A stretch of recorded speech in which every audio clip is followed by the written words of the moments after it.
Hello students, आपने 10वीं कक्षा में जो हिंदी पढ़ी थी वहाँ पर अपनी दो किताबें थी, तो उसी तरह से जो +1 में भी आपकी जो किताबें हैं वो दो रखी गई हैं, जिसमें आरोहे और विता।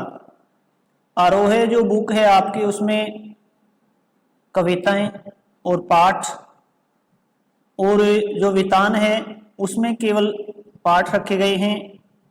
तो आज हम आपका जो काम शुरू करने जा रहे हैं वो आरोहे बुक से है। तो आपकी कविताएं शुरू करने जा रहे हैं। तो हिंदी विषय की आपने पहले भी पढ़ी है कविताएं, और पहली ही कविता है अपने कबीर दास के द्वारा लिखी गई, हम तो एक एक कर ही जाना। तो यहाँ पर जो कवि है वो बताना चाहते हैं कि किस तरह से जो लोग अनेक तरह के आडंबर वगैरह करते हैं, दिखावा करते हैं और लोगों को गुमराह करते हैं, उनको छोड़ करके सच्चे मन से ईश्वर की भक्ति करें। उसी में सबकी भलाई है, उसी में सबका सुख है। तो जो कविता है आपकी फर्स्ट कविता कबीर दास के द्वारा लिखी गई, हम तो एक एक करे जाना, यानी इसके दो भाग हैं। भाग नंबर 1, पद नंबर 1, हम तो एक एक करे जाना, यानी हमने तो एक एक करके सबको जान लिया है। दो ही कहे तिन्हीं को दो जग, कि सब जो लोग हैं वो एक दूसरे को कह रहे हैं, दोनों ही तीसरे को कह रहे हैं। दो जग यानी जो नरक वगैरह होता है, वो जिन नहीं पहचाना, कि जिन्होंने नहीं पहचाना है वो सब नरक के समान है।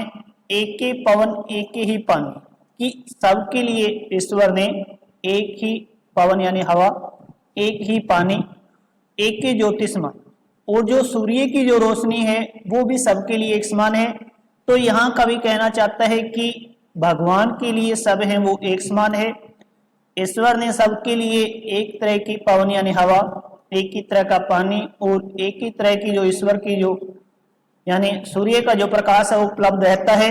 यहाँ पर न ही अमीर गरीब यानी न ही कोई धर्म न ही जाति का भेदभाव किया जाता है।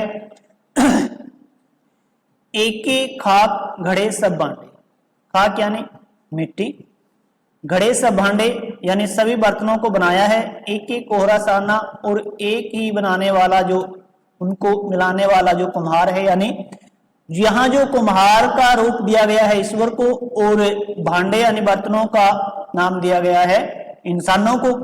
तो यहाँ कवि कहना चाहता है कि भगवान ने या ईश्वर ने कुम्हार के समान सभी को एक ही मिट्टी से बनाया है, कोई अंतर उसने नहीं किया है। जैसे बाड़ी काष्ठ ही काटे, जैसे बढ़ाई, बाड़ी यानी बढ़ाई है, काष्ठ लकड़ी को काट सकता है, अग्नि न काटे कोई, अग्नि को कोई नहीं काट सकता। सब घटी अंतरी तू ही व्यापक, कि सब घट में यानी हृदयों में, तू ही व्यापक, अंतर में उनके हृदय में तू ही व्यापक, तू ही विद्यमान है। धरे स्वरूपे सोई, कि रूप अनेक हो सकते हैं यानी अनेक रूप धारण कर सकते हैं। माया देखी के जगत लुभाना, काहे रे नर गरबाना, कि माया यानी धन दौलत को देख करके जो मनुष्य है वो उसकी तरफ आकर्षित होता है, उसके लालच में आ जाता है।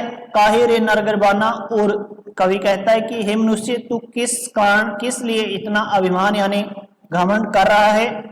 निर्भय भया कछु नहीं व्यापे, कि निर्भय होकर के, निर्भय यानी निडर होकर के तू ये सब कर। कहे कबीर दीवाना, कबीर दीवानों की तरह कह रहा है कि तू निर्भय होकर के ईश्वर की भक्ति कर, ईश्वर के प्रति अपनी लगन लगा। इसी में सारे संसार की भलाई ही है, इसी में सबका सुख व्याप्त यानी विद्यमान है। दोबारा से एक बार सुन लीजिए। तो कवि कहता है हम तो एक एक करे जाना, कि हमने तो एक एक करके सबको जान लिया है। दो कहे तिन्हीं को दोजक, कि जो लोग ये कहते हैं कि भगवान एक है, दो है, तीन है, कि वो सब दोजक यानी नरक के अधिकारी हैं, नरक में हो जाएंगे। एक ही पवन एक ही पानी, कि एक ही तरह की हवा है, एक ही तरह का पानी है और एक ही तरह का सूर्य का प्रकाश सबके लिए उपलब्ध है, यानी ईश्वर की नजर में ईश्वर के लिए कोई भी अलग नहीं है। जैसे बाड़ी एक एक खाक घड़े सब भांडे, एक ही मिट्टी से सब बर्तनों का निर्माण किया गया है, भांडे यानी बर्तन, एक एक कोहरा साना और एक ही उन्हें मिलाने वाला जो कुम्हार है, अर्थात भगवान को कुम्हार का नाम दिया गया है और जो इंसान है उनको भांडे यानी बर्तनों की तरह माना गया है। जैसे बाड़ी काष्ठी काटे, जैसे बढ़ाई है लकड़ी को काट सकता है, अग्नि न काटे कोई, अग्नि को कोई नहीं काट सकता। सब घटी अंतरी तू ही व्यापक, कि घट घट में यानी कण कण में ईश्वर व्याप्त है, वो उसमें विद्वान है। अंतरी सबके अंतर्मन में, सबके हृदय में ईश्वर विद्यमान है। धरे स्वरूपे सोई, कि वो रूप अनेक धारण कर सकता है लेकिन सबके हृदय और सब कण कण में ईश्वर विद्यमान है। माया देखी के जगत लुभाना, कि माया यानी धन दौलत को देख करके जो संसार के जो लोग हैं वो लालच में पड़ जाते हैं, उसकी तरफ आकर्षित होते रहते हैं। काहे रे नर गर्वाना, हे मनुष्य क्यों तू इतना अहंकार या घमंड कर रहा है। निर्भय भया कछु नहीं व्यापे, कि निर्भय होकर के तू ईश्वर की भक्ति कर। कहे कबीर दीवाना, कि कबीर जी है वो दीवानों की तरह कहते हैं कि हे मनुष्य निर्भय निडर होकर के तू ईश्वर की भक्ति कर, इसी में सबकी भलाई है। तो आगे पद नंबर 2 है जो, तो इसमें भी जो कवि है कबीरदास जी, वो अनेक तरह से मनुष्य को अच्छे कर्मों की तरफ प्रेरित करते हैं, अच्छे कर्म करने के लिए उन्हें बोलते हैं। संतो देखत जग बोराना, कि हे संतो, हे महात्माओं, देखिए यह जो संसार है, जग है यानी जो संसार है, बोराना यानी बोरा गया है, यानी वो पगला गया है। सांस कहो तो मारन धावे, कि सच्ची बात बोलने पर लोग मारने को दौड़ते हैं।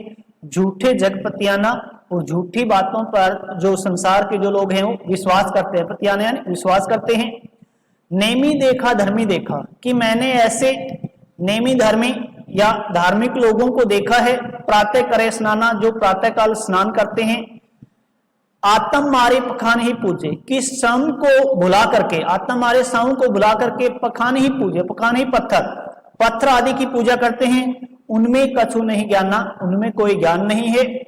बहुत तक देखा पीर ओलिया, कि मैंने ऐसे बहुत सारे धार्मिक गुरुओं, पीर पैगंबर आदि धार्मिक गुरुओं को देखा है। पढ़े की तेब कुराना, जो अनेक तरह की धार्मिक पुस्तकें पढ़ते हैं, जैसे कुरान है, गीता है आदि। के मुरीद तदबीर बतावे, कि वो लोगों को अपने मुरीद यानी शिष्य बनाते हैं। तदबीर बतावे यानी अनेक तरह के उपाय बताते हैं। उनमें वह जो ज्ञान, उनमें जो भी ज्ञान है उसके अनुसार वो लोगों को अपने शिष्य बनाते हैं और उन्हें अनेक तरह के उपाय बता करके पाखंडी बनाने की कोशिश करते हैं। उनमें ऐसा ही ज्ञान है। आसन मारे डिंब धरी बैठे, कि आसन मार करके डिंब धरी बैठे यानी आडंबर पूर्ण तरीके से बैठे होते हैं। मन में बहुत गुमाना, उनके मन में बहुत अहंकार होता है, घमंड होता है। पीपर पाथर पूजन लागे, कि अब जो लोग हैं ऐसे धार्मिक गुरुओं के बहकाव में आकर के पीपल जो पेड़ होता है, एक पत्थर जो मूर्तियां वगैरह होती है आदि की पूजा करते हैं। तीर्थ ग्रह बुलाना और जो पवित्र तीर्थ स्थान आदि है उनको उन्होंने बुला दिया है। टोपी पहरे माला पहरे साफ तिलक अनुमाना, कि इस तरह के जो लोग हैं, जो धार्मिक गुरु है, वो अनेक तरह की टोपी पहनते हैं। जैसे आपने मुस्लिम लोगों को एक अलग तरह की टोपी पहने देखा होगा, जो हिंदू लोग हैं वो गले में माला आदि पहनते हैं और अनेक तरह के जो छाप या तिलक आदि लगाते हैं। तो कवि कहता है कि मैंने बहुत से ऐसे लोगों को देखा है जो इस तरह आडंबरपूर्ण कार्य करते हैं। साखी शब्द ही गावत बोले, कि जो अच्छी बातें हैं जैसे साखियां और शब्द आदि को उगाना भूल गए हैं, आत्म खबर न जाना और उन्हें समय का भी ज्ञान नहीं है, समय की भी खबर नहीं है। हिंदू कहे मोहि राम प्यारा, तुरक कहे रहीमान। हिंदू लोग राम को अपना भगवान मानते हैं और राम के ज्यादा करीब होते हैं। तुरक यानी जो मुस्लिम है वो रहीम अर्थात अल्लाह को अपना सब कुछ मानते हैं।